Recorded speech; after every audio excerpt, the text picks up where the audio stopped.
पोहोचवण्याचं अगदी तंतोतंत आणि निर्मळ मनाने जे कार्य करत आहेत असे आमचे साऊंडवाले दादा, जे नेहमीच आम्हाला मदत करत असतात, आमचे राजेश दादा पड्याळ यांना शाहीर मानाचा मुजरा करते. अगदी नेहमी कुठेही काही चूक झाली तरी मला मात्र नक्की सांगणार असे माझ्या पाठीशी खंबीर उभे राहतात. तरी दादा तुम्हाला पुन्हा एकदा मानाचा मुजरा करते. आणि आता जरा बुवांकडे वळूया, बरोबर हो ना? आता वळते बुवांकडे, असे वळते. बुवा, मी तुमच्याकडे वळते, तुम्हाला लय कळते? मला वाटलं नव्हतं एवढे कळते. खरं तर असं म्हणायला पाहिजे मी आता की मला शक्ती तुला काहीच नाही कळला, या बुवांनाच भरपूर कळला. एकदा जोरदार काळ्या होऊन जाऊ दे बघू. आता काळ्या कोणासाठी ते सांगते.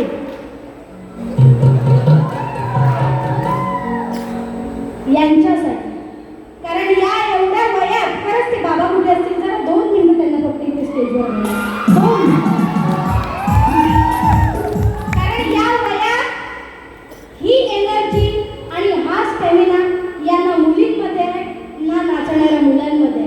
पण जो तुमच्यामध्ये तुम्हाला सलाम या शाहीर सिंगर पवारांचा.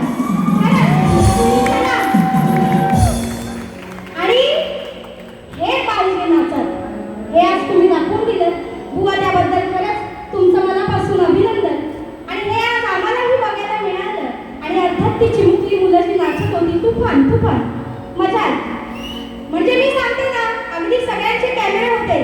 जसे आमचे सगळे वादक म्हणाले, आज तक वाले, स्टार प्रवाहवाले, झी मराठीवाले, सगळे न्यूजवाले असे मोबाईल घेऊन होते. पण जिथे बुवा तुम्हाला अंगुराचा, जिथे मला घेतलाच ना बुवा, तिथे सगळ्यांचे कॅमेरे बंद झाले. खरं सांगते, हे एवढं सुरू होतं ना, तोपर्यंत खूप सुंदर चालू होतं. पण माईक हातात घेतल्यानंतर याचं एक निष्काळजीपणा काय, स्केल न घेणं हे आहे. तुम्ही म्हणता ना की मॅडम मी तुम्हाला मानतो की तुमचं नाव आहे, ठीक आहे, मी नाही समजत, पण तुम्ही म्हणता म्हणून तुम्हाला एक ती चूक सांगते की वादक अतिशय हुशार आहेत तुमचे. साहिल या त्यांच्या कीबोर्ड मास्टरसाठी एकदा जोरदार टाळ्या वाजवा.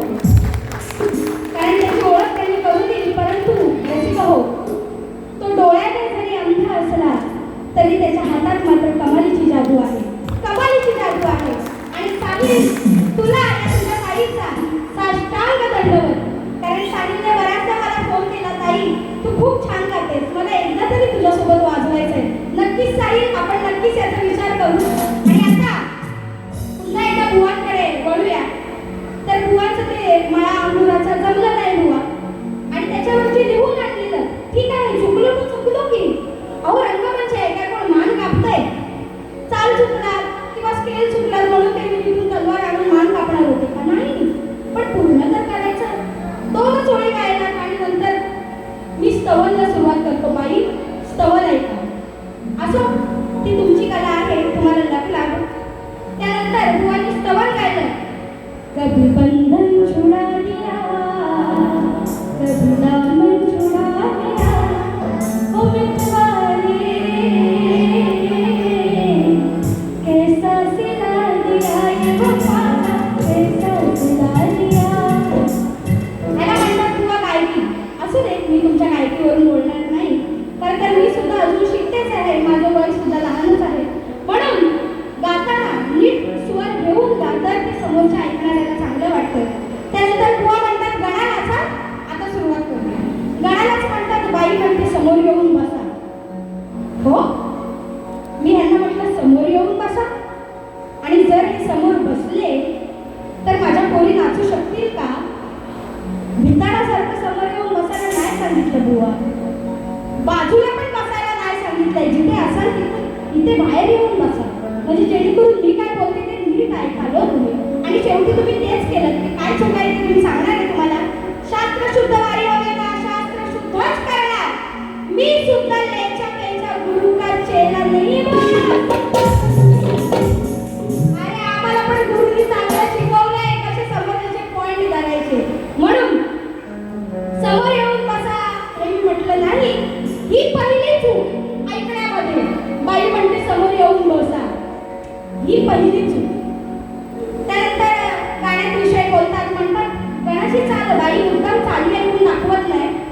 की मी चाली पकडीन ना लगेच. बाय किती मोठं ना, चाली पकडीन मी चाली गाईन ना. म्हणून बाई, अरे बुवा तुला तुझ्या चाली धड गाता येत नाही, तू माझ्या चाली काय धड गाता. यारा हो यारा तेरी यारा हो यारा. गाण्याची चाल आधीच गाऊन दाखवलं होतं. ही दुसरी चूक की तुम्ही चाली ऐकत नाही आणि तेव्हा बोलता की मी चाली गाऊनच नाही दाखवल्या. गण बुवाचा होता. तू जब जब मुझको पुकारे मैं दुनिया नदियां किनारे हर पल तेरा रास्ता निहारे दिल लगी नहीं तेरे बिना रे. मुझे सीने से लगा मुझे आंखों में बसा दे मेरे भोले साथिया तुझे दिल दे दिया तेरा दिल दे दिया. तुम्ही गाण्याला कापत नाही, मी सुद्धा तुमच्या गाण्याला कापणार नाही, पण ही चाल गाऊन दाखवली.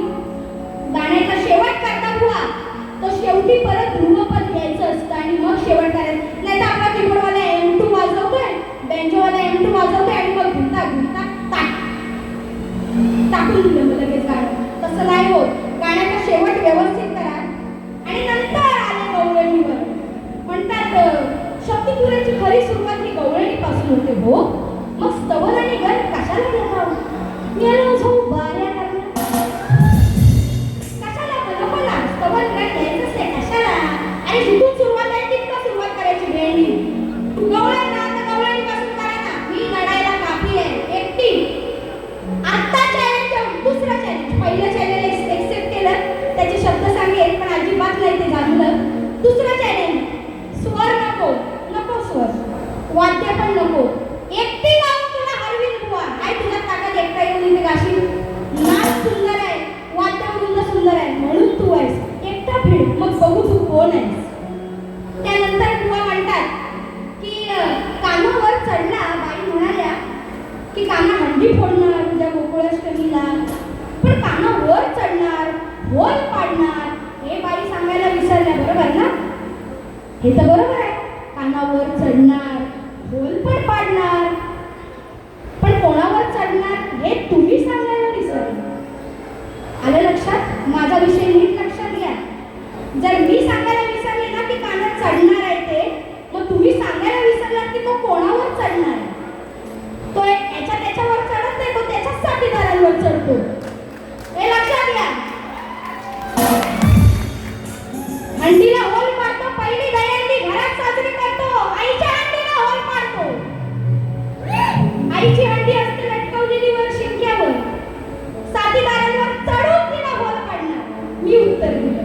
आलं लक्षात. शरीर याला बोलतात भेद, याला बोलतात शक्ती तुरा. आणि हंडी विषय काढला तुम्ही, त्या हंडीला पण तुमचं उत्तर दिलं. बुवाने काय गवळण द्यायचं. 7 जन्माच्या भेटी तुझ्या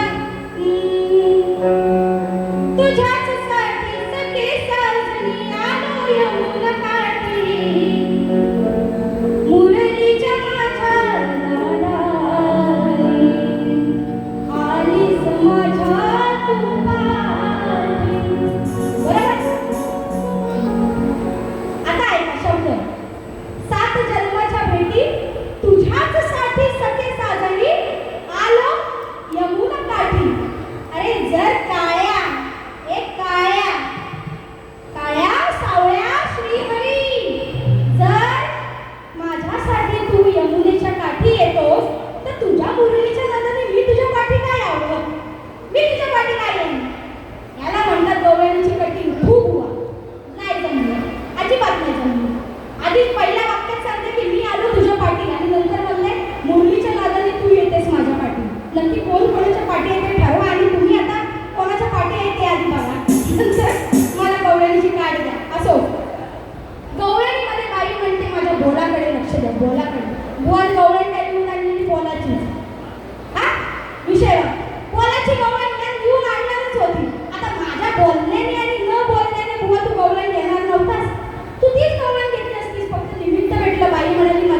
जब तुम आ जाते हो सामने, जब तुम आ जाते हो सामने, राधे ध्यान माझे तुझ्या बोलावर, लक्ष, राधे ध्यान माझे तुझ्या बोलावर, तुला नचवीन मुरलीच्या तालावर, आज खेळीन ग पप्पी तुझ्या गालावर. वा, बरी पप्पी घेऊन देईन मी. एवढूसा असतास ना, एवढूसा तर दिली असतो हो घ्यायला. हा एवढा मोठा घोडा वाढलाय की त्याला पप्पी घ्यायला देऊ. अभी?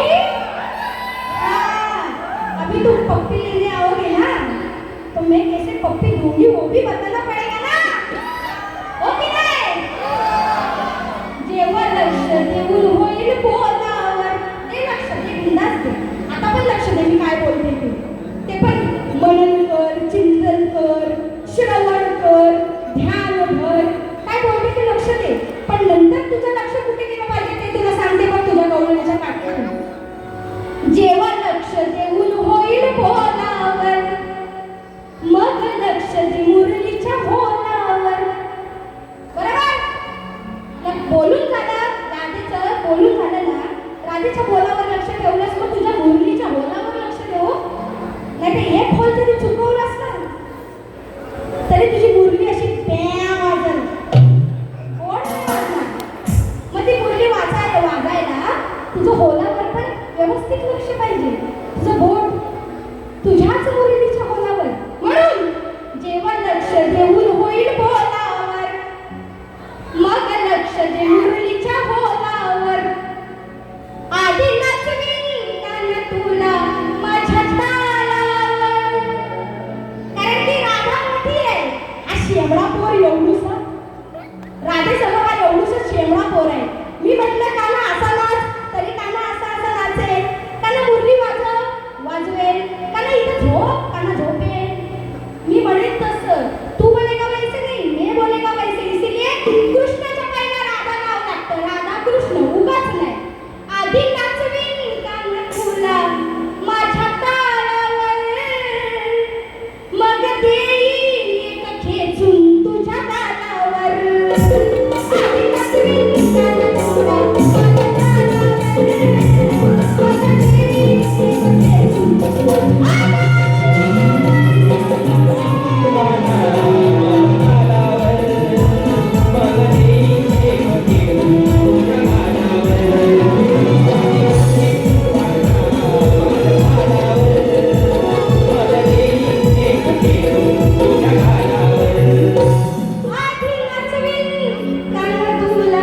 माझ्या तालावर, मग देईन एक खेचून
तुझ्या विषयातच हात घालणार बघा. महेशाच्या जटामध्ये स्नान म्हणजे गंगेच त्यांनी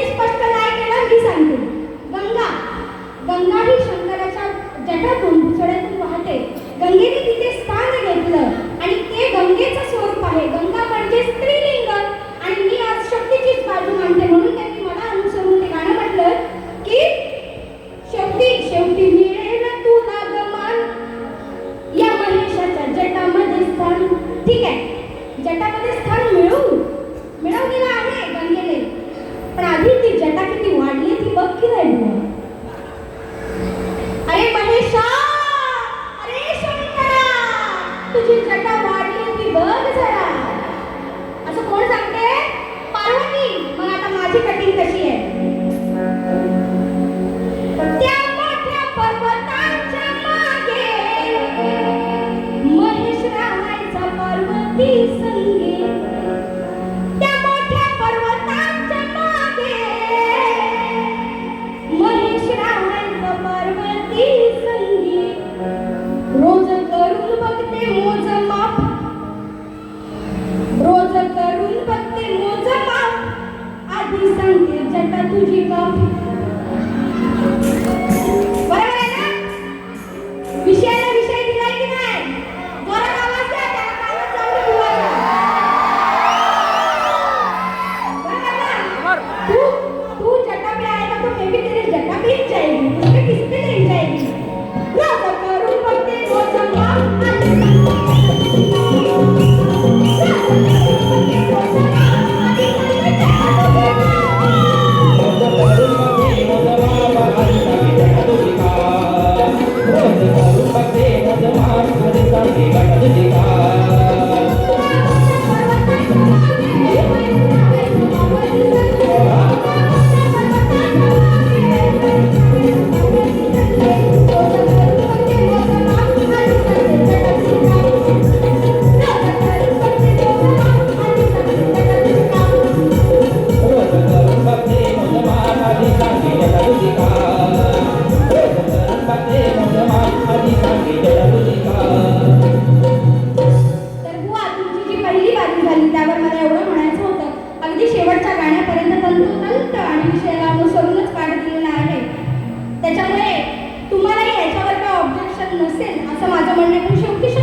सोडून गेली नाही. त्याच्यामुळे आता बुवांच्या सगळ्या गाण्यांना कटिंग देऊन झालेली आहे. आता माझी गाणी सुरुवात करते, चाल होऊन जाऊ दे.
उत्तर दिलं होतं, परंतु चुकीचं आहे हे साफ केलं.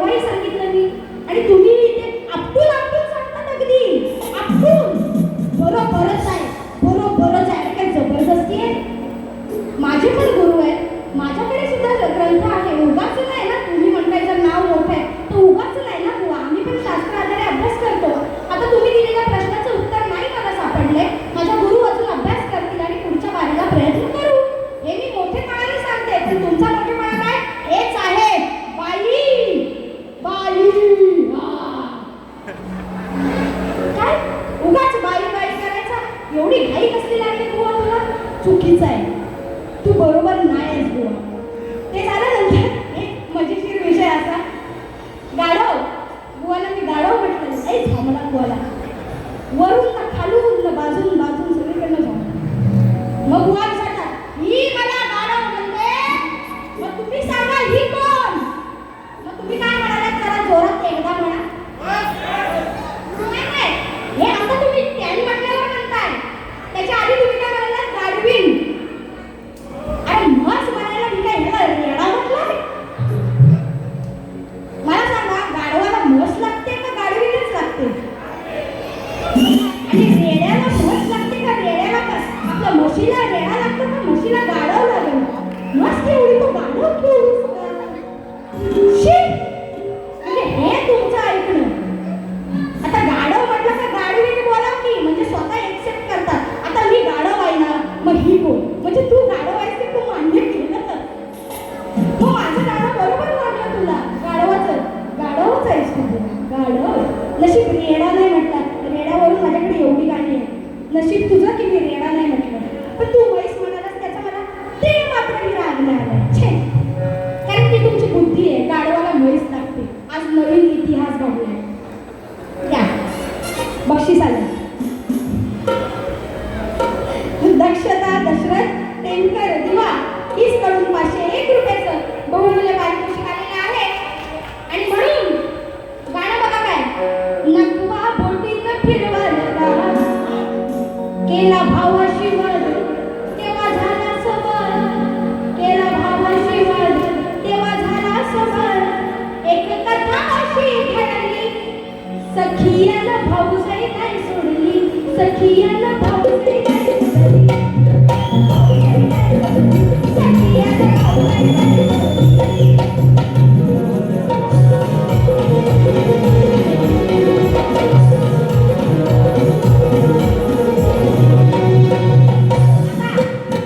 माझ्या गाण्यांची मी फक्त साईन नाही मारणार आहे, कारण वेळ कमी मला गाणी द्यायची.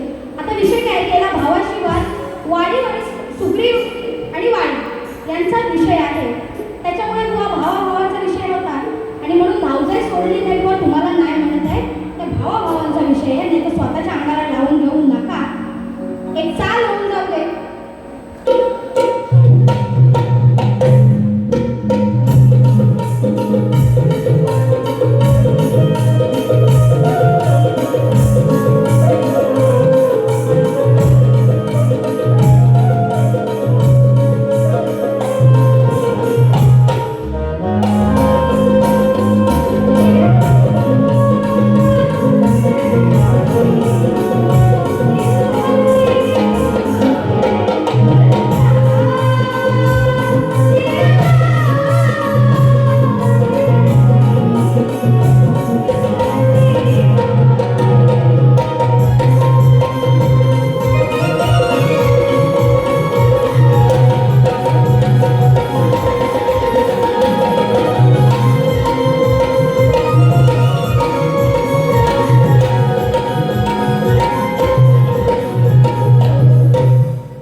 तरी तुम्ही नाही ना कुठल्या बाईला बिलीला काय करत, नाहीतर मला माहित नाही.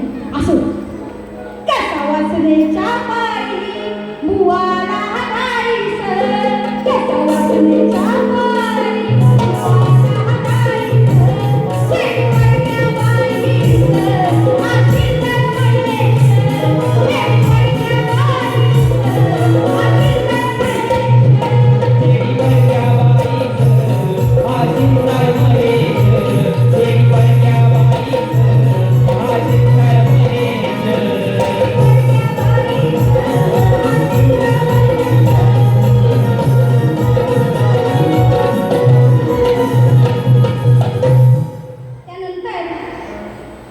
बुवांना अजून एक जरा एक मुकरा देते आणि त्यानंतर चाल घ्या, अगदी थोडीशी चाल घ्या लगेच बुवाला, कारण मला सुद्धा आजच वेळ आहे. पुन्हा हे पब्लिक माझ्यासमोर नसणार आहे, मला पण यांना मजा द्यायची. चाल घ्या.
पुन्हा एकदा तुम्हा रसिक प्रेक्षकांना शाहिरी मानाचा मुजरा राकेश बटावळे यांच्याकडून या गीतासाठी 101 रुपयाचं बहादर पारितोषिक आलेलं आहे.